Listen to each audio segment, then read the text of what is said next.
I love full frame bodies, not for the image quality, but because the ergonomics are guaranteed to be good. Features and connectivity are better than compared to entry-level cameras. Another bonus is that Nikon EF is currently battling it out with Canon EF lenses to see which is going to be the best deal. So not only are they fun to use, but you can put together a compelling kit on a budget. I'm going to go over the 15 DSLRs Canon released from 2002 to 2020, covering what makes them good or the ones that you might want to avoid. The 6D is a prosumer body released in 2012 for an MSRP of $2,100. That was body only, but there was a kit that included the 24-105 f4L. For some perspective, the 5D Mark III was $3,500. If you want to push its video capabilities, it's one of the 3 cameras compatible with Magic Lantern. That alone could be a reason to buy one. 1080p 30 video is good enough for me, and I like SD cards. In this case, SDXC and UHS-1, which means you have a maximum capacity of 2 terabytes. My main issue with the 6D is that it only has 11 autofocus points. If you're going to be shooting anything that requires continuous autofocus, the 5D3 is less than $100 more expensive compared to the original $1,400 price difference. If you're going to use the center point and recompose, the 5D Mark II is $100 less expensive. I think it's one of the best examples of a good camera that's a bad value, unless you're able to get one at the bottom of the price range. The shutter is rated for 150,000 actuations, and you'll also hear people refer to that as clicks. The 6D Mark II is the only full-frame camera with a fully articulating front-facing touchscreen, but it doesn't have 4K, only 1080p 60, on a $2,000 camera released in 2017. What's the point of the flippy screen? Dual pixel autofocus is great for video, but for photography, the autofocus system is the same that was used on the 80D. That's an APS-C camera, so the focus points are clustered in the center of the frame. There is a price gap that's a few $100s between it and the Canon 5D Mark IV, but I am really curious to see what everyone thinks about this camera. Would you rather have a 6D Mark II or a 5D Mark III? And then mirrorless RPs are currently just a little bit more expensive. If you're really budget conscious, people are basically giving away EFS lenses. There are some APS-C bodies that are incredible in terms of price to performance. The OG 5D from 2005 is not long for this world. For $3,300 for the body only, it was the first affordable full-frame camera. 12.7 megapixels is still good enough for general photography. You can still make great prints with it, though the ISO only goes up to 1600, which is expandable to 3200. So it's not going to be easy to use in low light. They're similar to a 35mm film being discontinued because these shutters are only rated for 100,000 flippy flaps. They get used up every day and there aren't spare parts. If you're an interested enthusiast, treat it like a hot potato. As soon as you don't use it for 2 weeks, you should be selling it. And even then, I still wouldn't want to hold on to one for more than 3 to 6 months.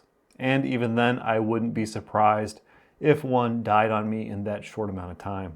For that reason, if you're on a budget or are a new photographer, I would avoid them.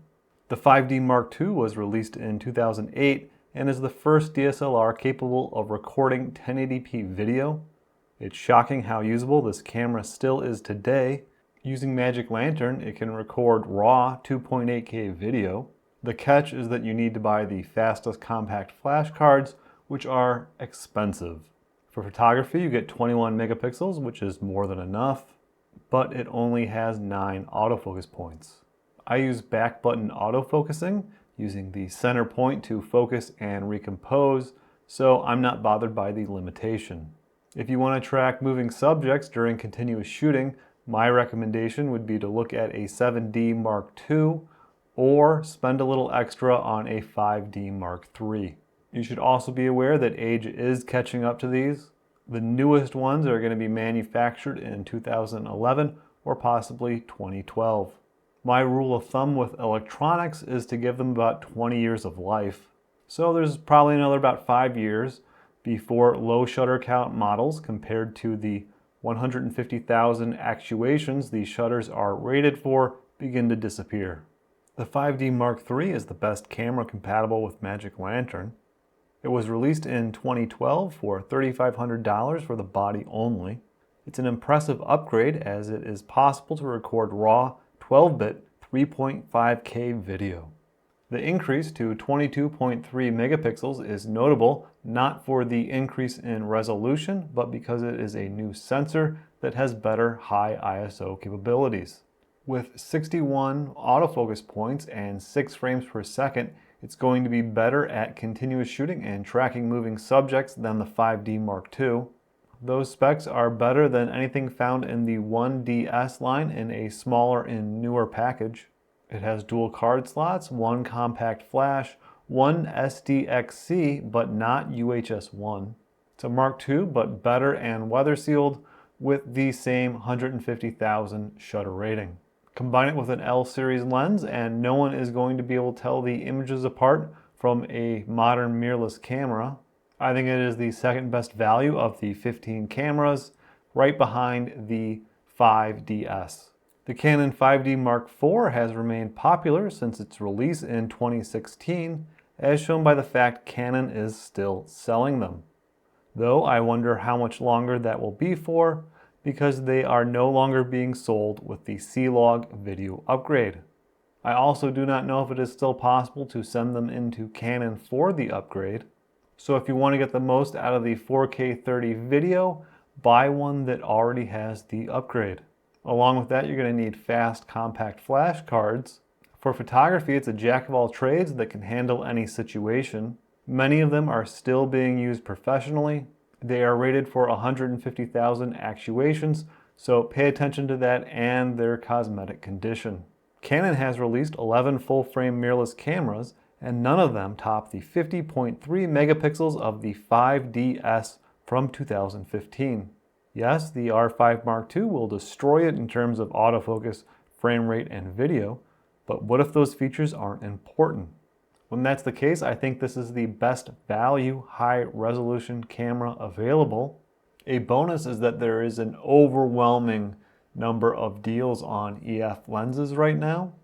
I'd rather have the 5DS than a Sony a7R II, Nikon D810, or Fuji GFX 50S. The a7R II has 42.2 megapixels but horrifically bad battery life. The EVF has a 1024 by 768 resolution and poor color gamut. The Nikon D810 is a good camera, but it only has 36.3 megapixels. A 39% increase in resolution is a big difference. I would take a GFX 50S and its 51.4 megapixels over the 5DS, but it's twice as expensive. Fuji lenses are also the most expensive out of any of the systems mentioned. The only change on the 5DSR is the removal of the optical low-pass filter. Images produced are going to be very sharp. The one drawback is that moire might show up. It also might be too sharp for portraits, as people do not want to see all of their pores. For product photography or reproduction, it is going to produce phenomenal results. The Nikon D800E and Sony a7R II don't include optical low-pass filters, but I think in the end I would choose the 5DSR over those. Released in 2002, the 1DS was Canon's first full-frame DSLR. For $8,000, you got 11.1 megapixels and 3 frames per second with a 10-frame image buffer.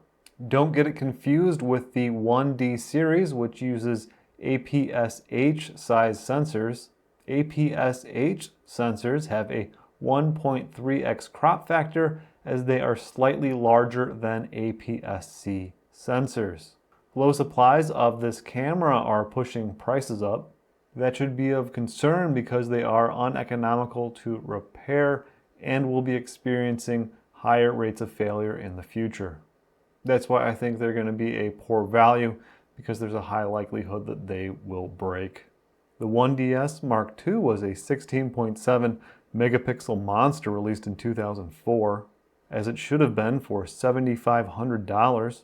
To put things into perspective, the 20D has a 8.2 megapixel sensor and it was originally $1,500.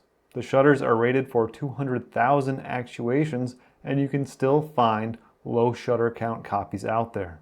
Though I do think you might be better off avoiding them, they are getting a little old.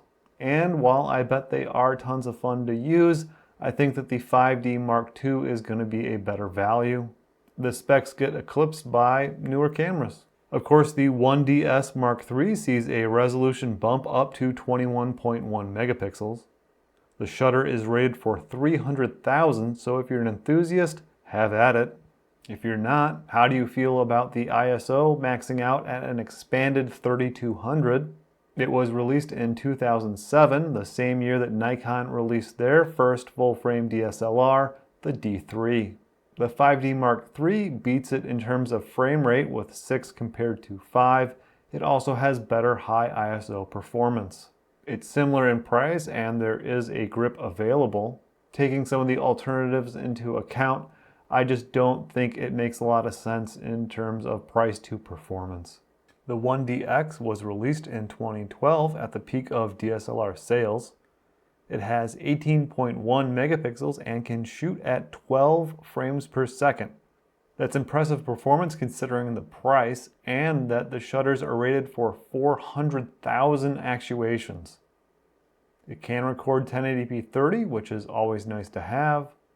In sad news, the 1DX marks the end of the APS-H 1D series and the full-frame 1DS series. It gets combined. It's a good choice if you want a camera that is capable of shooting at a high frame rate. I would probably look to get one as an entry point into sports, action, or wildlife.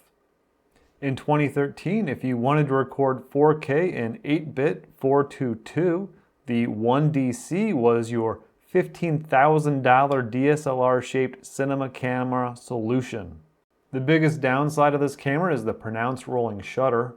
There aren't that many out there and a Mark II was never made.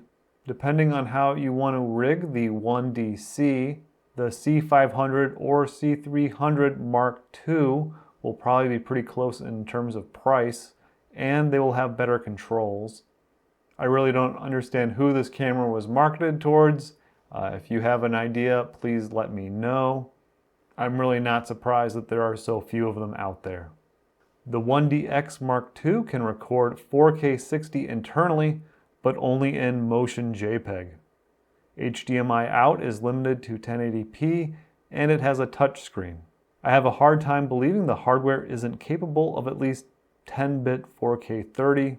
The C300 Mark II can do 12-bit and also uses CFast 2.0 memory cards. At least with the 1DX Mark II, one slot is compact flash and the other is CFast 2.0. CFast cards are discontinued, making them expensive. They're also not as fast as CF Express cards. For photography, you're getting a 20.2 megapixel sensor and 14 frames per second. It's Canon's second best sports, action, and wildlife DSLR. Personally, I avoid CFast cards in the same way that I avoid Sony memory stick or XD picture cards. The 1D Mark III is Canon's best and most advanced DSLR. Canon is no longer selling them, but new copies are still out there. It can record raw video up to 5.5K 60.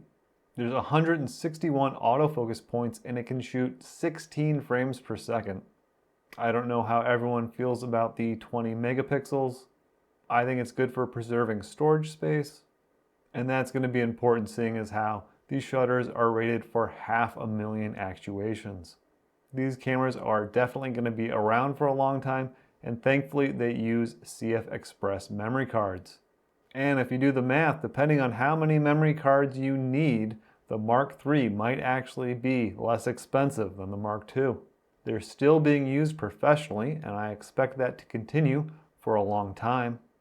I have videos in the works covering all of the Canon EF-S DSLRs, as well as a big chunk of the EF lenses.